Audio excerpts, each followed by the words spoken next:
ويوم يحشرهم جميعا يا معشر الجن قد استكثرتم من الإنس وقال أولياؤهم من الإنس ربنا استمتع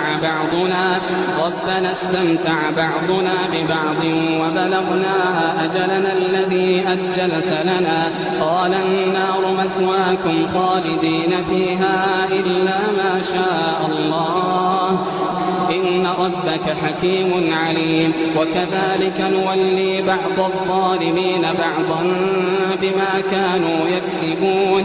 يا معشر الجن والإنس ألم يأتكم رسل منكم يقصون عليكم آياتي وينذرونكم لقاء يومكم هذا قالوا شهدنا على أنفسنا وغرتهم الحياة الدنيا وشهدوا على أنفسهم أنهم كانوا كافرين.